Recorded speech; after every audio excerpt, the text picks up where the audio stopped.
Rather than work productively to avoid a painful and unnecessary government shutdown, which she and her party are causing, Marjorie Taylor Greene instead lied shamelessly about America's withdrawal from Afghanistan while trying to spitefully reduce the salary of our Secretary of Defense to $1.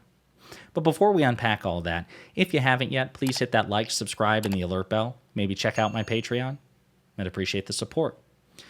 All right, we have several clips to play, but just to set the stage, we're about 48 hours away from a painful and unnecessary government shutdown thanks exclusively to the chaos and dysfunction of the House Republican Conference.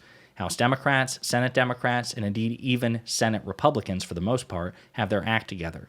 And rather than, in this very crucial time window, use her influence and her position for productive purposes, Marjorie Taylor Greene is instead choosing to do stuff like this. There is no excuse. You can't blame President Trump for the failure in Afghanistan. That failure lies on Secretary Lloyd Austin, Joe Biden, the President of the United States, and his administration.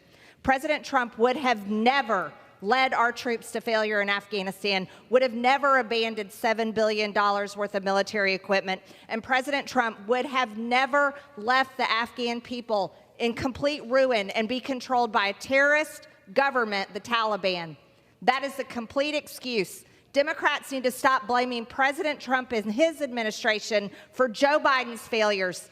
I urge the House to adopt my amendment, Madam Chair, to take Secretary Lloyd Austin's salary using the Holman Rule, which is a rule that allows us to fire failures that are serving our government and serving our country. Lloyd Austin is not serving the United States military. Lloyd Austin is leading it into failure. And with that, Madam Chair, I yield. So yeah, Congress doesn't have the power to fire federal employees except through the impeachment process, but that requires a conviction in the Senate. Secretary Austin would not be convicted of impeachment, so instead they're using the Holman Rule to effectively accomplish the same thing by reducing his salary down to $1.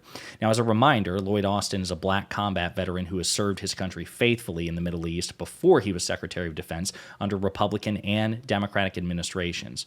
And so this is an act of pure spite. And by the way, for what it's worth, even though House Republicans can't get their act together on basically anything, they did find the time and the common ground enough to adopt this measure. So enough of them got together to say, you know what? Yeah, it's really good for national security for us to take the Secretary of Defense and reduce his salary down to $1 to try to punish him and to push him out of office. It's despicable stuff. But besides that, Marjorie Taylor Greene was engaging in revisionist history when it comes to the withdrawal from Afghanistan, as Republicans are inclined to do, because it was, in fact, Donald Trump and not Joe Biden who made a direct deal with the Taliban in the Doha Agreement in 2020. It was Donald Trump and the Trump administration who said to the Taliban, we're going to get out of Afghanistan, do what you want. This is Donald Trump announcing that agreement back in 2020.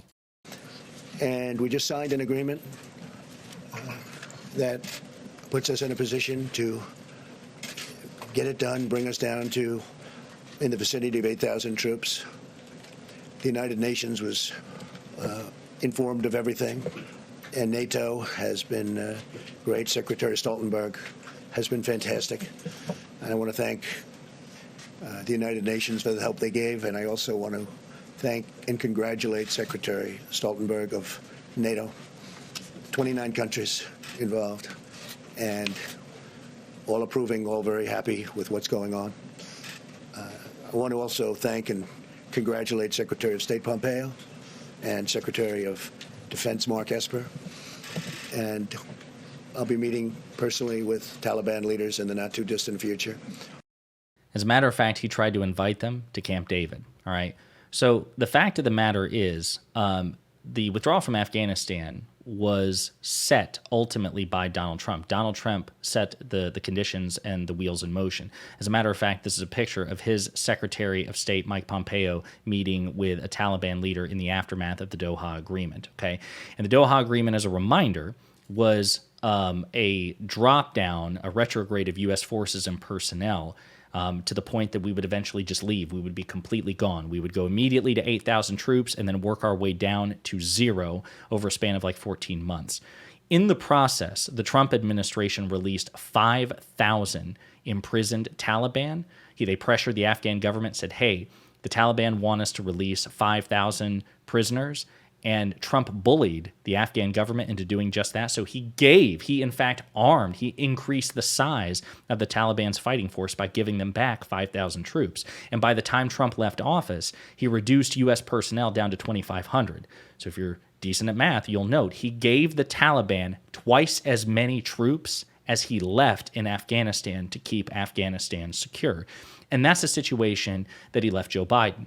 Now, some people labor under the impression that apparently when a new administration is inaugurated, time resets and condition resets. It's like reverting to an old save or a new game in a video game. But that's not how time works. Every president, Republican or Democrat, inherits the context, good or bad or both, of their predecessor. And it's the same thing with Joe Biden. When Donald Trump was inaugurated, he inherited what Barack Obama left behind, the good and the bad. It's the same thing with Joe Biden. When he was inaugurated, he inherited the good and the bad, mostly the bad because that's what Trump left him, because time didn't reset. So Republicans want you to misunderstand time because they misunderstand time. But there was an exhaustive review of the collapse of Afghanistan by a special inspector general, and he concluded, listen, the exclusion of the Afghan government from the U.S. Taliban talks weakened and undermined it. That was a Trump decision, okay?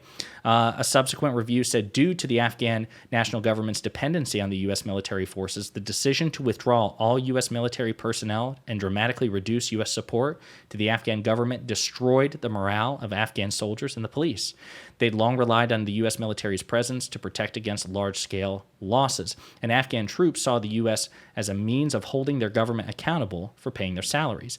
The U.S.-Taliban agreement signed under the Trump administration in 2020 made it clear that this was no longer the case, resulting in a sense of abandonment within the Afghan National Defense Forces and the Afghan population. It is a fact that Donald Trump's decisions, his many, many, many decisions, contributed to the various struggles that we had as President Biden tried to execute his agreement.